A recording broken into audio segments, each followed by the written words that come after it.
हरियाणा का महाव्यापम घोटाला रुकने का नाम नहीं ले रहा।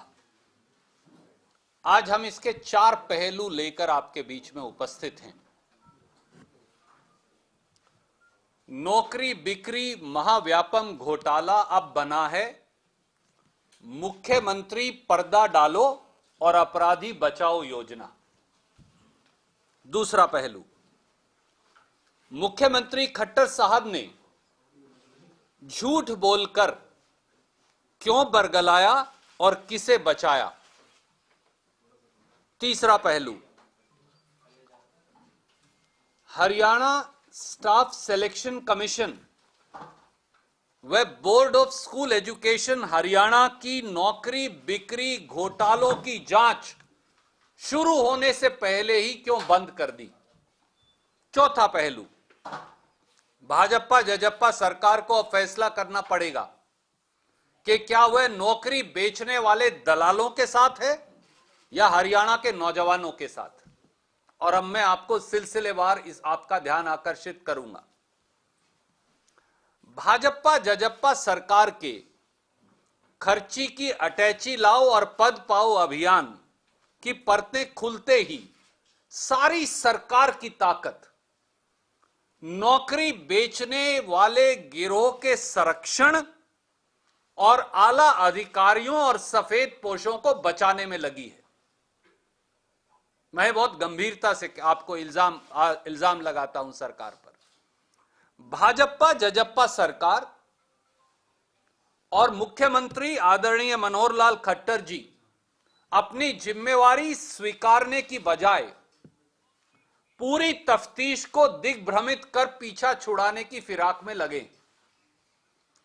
लगता है कि पुलिस और विजिलेंस विभाग अब दोनों मिलकर इस नौकरी घोटाले की जांच पूरी होने से पहले ही या जांच शुरू होने से पहले ही पर्दा डाल रहे हैं।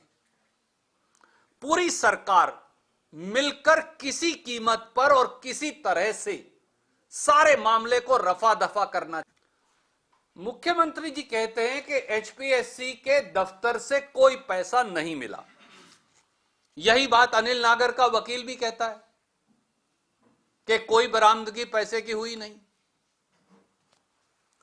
तो अनिल नागर के वकील और मुख्यमंत्री श्री मनोहर लाल खट्टर लगभग एक ही बात कह रहे हैं, जो हरियाणा विजिलेंस ब्यूरो की बात को झूठा साबित कर रही है।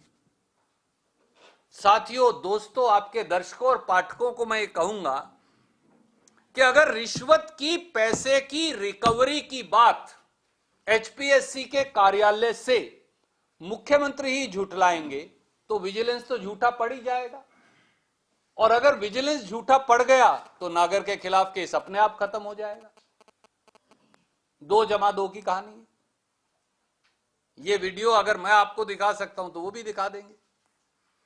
तो सवाल यह है कि मुख्यमंत्री श्री मनोहर लाल खट्टर ने अनिल नागर से एचपीएससी कार्यालय में 1 करोड़ 7 लाख रिकवरी लेने की बात के बारे में क्यों बरगलाया और किसे बचाया। इतने बड़े महाव्यापम घोटाले के मुख्य आरोपी अनिल नागर, ऐश्वर्य शर्मा और नवीन, इनका पुलिस रिमांड कैसे और क्यों खारिज हुआ। कमाल की बात यह है साथियों कि अभी तक पुलिस के विजिलेंस ब्यूरो ने अपनी पूरी जांच शुरू भी नहीं की। न तो अनिल नागर के मामा रामकिशन के घर गांव रिठाल जिला रोहतक जाकर कागजों की बरामदगी हुई, न अनिल नागर के निवास मकान नंबर 12/766 पुराना आर्य नगर रोहतक में उसे ले जाकर कागजों की बरामदगी हुई, न अनिल नागर के पंचकुला स्थित मकान नंबर 396 सेक्टर 7 में उसे ले जाकर कागजों की बरामदगी हुई, न ही अश्वनी शर्मा दलाल के शिव कॉलोनी सोनीपत के मकान में उन्हें ले जाकर कागजों की बरामदगी हुई, न ही एप्लीकेशन पोर्टल, स्कैनिंग और पेपर चेक करने वाले जसबीर सिंह मलिक की agency safe.e-solutions private limited sector 11 Panchkula ले जाकर उन सारे कागजात की बरामदगी हुई। ने ही मुख्य दोषी अनिल नागर, अश्वनी शर्मा और नवीन को दूसरी तरफ जसबीर सिंह मलिक, जसबीर भलारा और विजय भलारा के आमने सामने बिठाकर पूछताछ हुई। ने ही जिन बच्चों ने, जिन अभ्यर्थियों ने रिश्वत दी है डेंटल सर्जन के लिए, एचसीएस के लिए, उनको और मुख्य आरोपियों को आज तक आमने सामने बैठाया गया। परंतु पुलिस का रिमांड खत्म, पुलिस की जांच भी खत्म और मुख्य आरोपी जुडिशियल हिरासत में। इस गति से थोड़े दिन में वो जेल पे से भी छूट जाएंगे। मैं अगर मोदी जी का एक डायलॉग यूज करूं तो यह सब संयोग है या प्रयोग? पुलिस रिमांड के बगैर इस सारे षड्यंत्र की परत कैसे खुलेगी? इन सारे कागजात की बरामदगी कैसे होगी? इस मामले की तफ्तीश कैसे होगी? इन घोटालों से पर्दा कैसे उठेगा? और खट्टर सरकार और उनकी विजिलेंस कर क्या रही है? सब इंस्पेक्टर पुलिस की धांधली के सारे कागजात मैंने आपके समक्ष रखे थे। तब खट्टर साहब ने कहा नहीं, सब चंगा सी, जैसे मोदी जी कहते हैं, सब चंगा सी, सब कुछ ठीक है। मोदी जी ने यूज करते हैं ये फ्रेज, खट्टर साहब ने नहीं कहा, पर उनके ऊपर भी लागू होता है। बड़े मियां छोटे मियां दोनों बराबर है। अब एचएसएससी द्वारा, हरियाणा स्टाफ सिलेक्शन कमीशन द्वारा, उसी सब इंस्पेक्टर की भर्ती में फर्जीवाड़ा पकड़ा गया। तो आप जांच क्यों नहीं कर रहे? कल शाम को ये सनसनीखेज खुलासा आया कि जो सब इंस्पेक्टर पुलिस लगे हैं उनमें से 15 लोग अपनी नौकरी की चिट्ठी लेने ही नहीं गए। मैं तो नहीं कह रहा, ये तो हरियाणा स्टाफ सिलेक्शन कमीशन ने मान लिया। अब वो नौकरी की चिट्ठी लेने इसलिए नहीं गए कि एक पेपर सॉल्वर गैंग वहां है, कहते हैं, तो इसलिए जिसने पेपर दिया और जो नौकरी लगा उनका बायोमेट्रिक्स नहीं मिलेगा। अब वो डर कर नहीं गए। 15 तो ऐसे हैं, तो बाकी क्यों नहीं होंगे? क्योंकि इसी रिमांड एप्लीकेशन में लिखा है कि ये आगे पीछे रोल नंबर भी लगवाते थे, पेपर सॉल्वर गैंग भी चलवाते थे, पेपर पास भी करते थे और दूसरी हेराफेरी भी करते थे। तो सब इंस्पेक्टर पुलिस की भर्ती भी एएनएम, बीएलडीए और दूसरी नौकरियां जो इन्होंने लगाई हैं, स्टाफ नर्स, उनके साथ साथ ये भी अब जांच के घेरे में। पर आप जांच क्यों नहीं करवा रहे? आप कुंडी क्यों नहीं?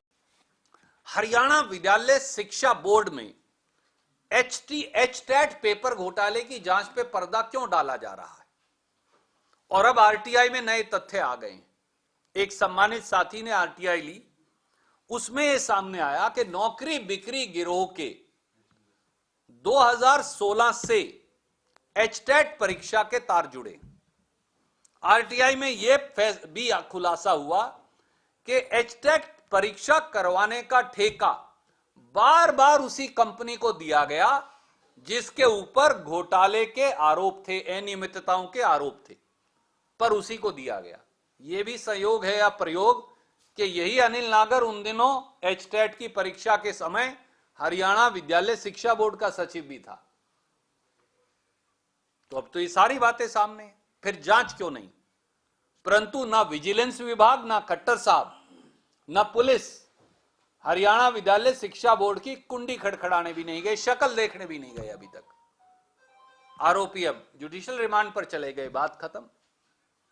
तो हरियाणा के युवाओं के पास साथियों अब केवल 2 रास्ते बचे। पहला, अटैची देकर नौकरी खरीद लो,